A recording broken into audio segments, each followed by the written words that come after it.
Imagine stepping into a kitchen a century ago. The air is thick with the smell of onions sizzling in bacon fat, cast iron skillets clanging, and hungry workers filing in after 12-hour shifts. These weren't fancy meals. They weren't plated with garnish or designed for Instagram. They were food built for survival, heavy, filling, and made from whatever scraps were on hand. Yet somehow they carried a kind of dignity. They stretched paychecks, filled empty stomachs, and reminded families that even the leanest times could still offer comfort. Today, most of these dishes have vanished from our tables, but once they were the lifeblood of working America.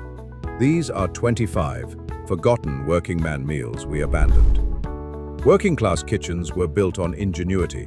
When wages were low and hours long, food had to be cheap, filling, and flexible.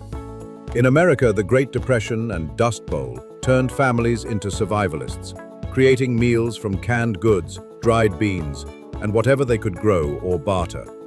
Across the ocean, Britain's wartime rationing forced cooks to rethink tradition, giving rise to simple, vegetable-heavy dishes designed to stretch a week's rations.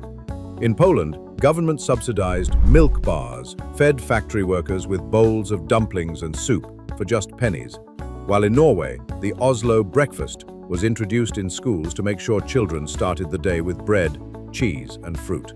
No matter the country, the theme was the same. Take what little you had and make it last. These meals were more than food. They were survival strategies, shaped by history and hardship.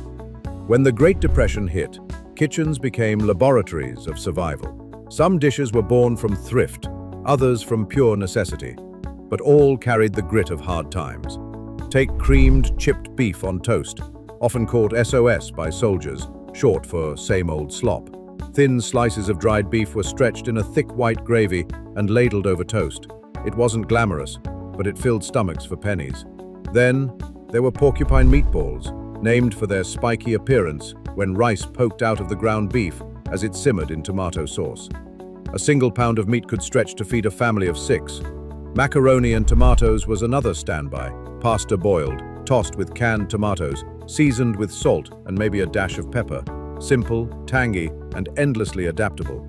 Even desserts weren't spared. Depression cake earned its name because it required no eggs, milk, or butter.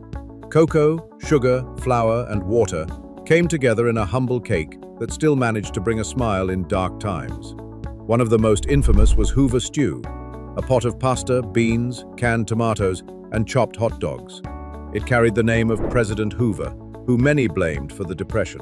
And then came shipwreck casserole, a layered dish of potatoes, onions, ground beef, and tomato soup, baked until it all collapsed into one hearty, bubbling mess. It looked like chaos, but it was dependable, stretching scraps into something warm and filling. These meals weren't fancy, but they represented ingenuity, food that asked for little but gave back plenty. Across Britain during World War II, rationing reshaped every dinner table. With meat, butter, and sugar scarce, cooks turned to vegetables and ingenuity. The most famous creation was Woolton pie, named after Lord Woolton, the Minister of Food. It was a meatless pie filled with diced potatoes, carrots, parsnips, and turnips, all baked under a crust of whole wheat pastry or mashed potatoes. It wasn't glamorous, but it kept people fed when luxury items disappeared.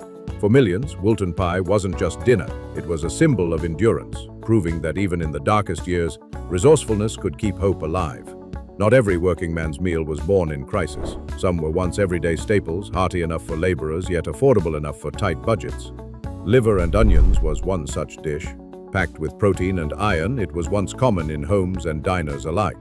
Fried with onions until tender, it provided strength at a fraction of the cost of steak.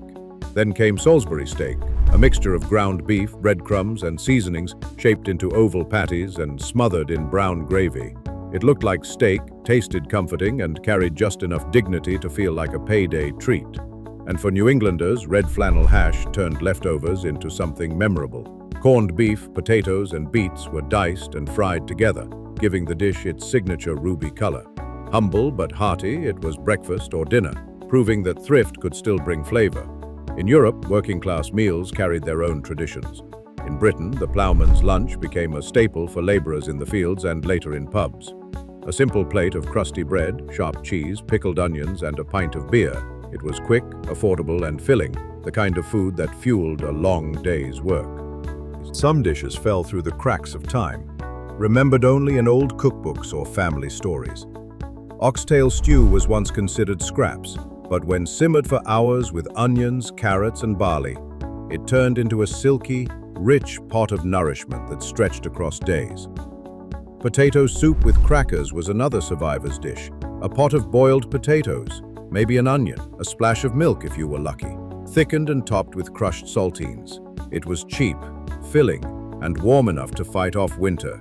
Then there was cornmeal mush, fried or served hot with milk and sugar. It was poor man's porridge, feeding generations when flour or meat were out of reach. Soldiers and farmers alike relied on beans and salt pork. Salted meat kept for months, and when boiled with beans, it became a dish that fueled armies and families through the harshest seasons. In the South, condiments became meals. Chow chow relish, a tangy, pickled mix of cabbage, peppers, and green tomatoes, brightened plates when meat was scarce. Bubble and squeak did the same in Britain, frying up leftover potatoes and vegetables into something both thrifty and hearty. Some meals leaned playful. Bologna boats curled in the oven into little cups, filled with cheese and crumbs for a quick, salty bite. And Hop and John, born from African roots in the American South, mixed rice, black-eyed peas, and smoked pork into a dish that symbolized good luck on New Year's Day. Each of these meals shows how creativity thrived in hardship, proving you didn't need wealth to make food that mattered. So why did these meals fade from our tables? Part of it was progress. As supermarkets expanded and processed foods became cheap and abundant, families no longer needed to stretch scraps into survival dishes. Fast food chains promised speed and convenience, replacing long-simmered stews with burgers in minutes. Health trends also played a role.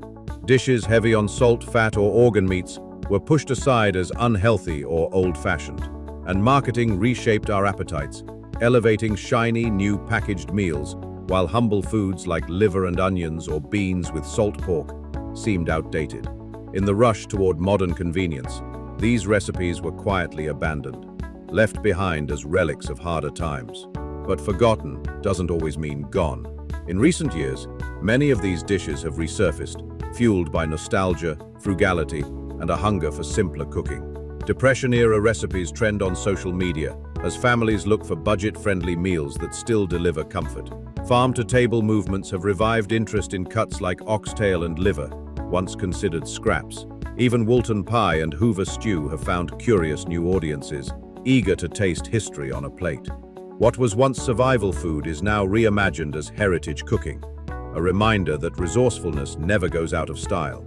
It simply waits for rediscovery. These 25 meals may have faded from our tables, but they carry stories worth remembering. They fed workers, soldiers, and families through the hardest of times, proving that dignity can be found even in the humblest pot. Forgotten doesn't mean worthless. And maybe it's time to bring a few of these working man meals back to the table.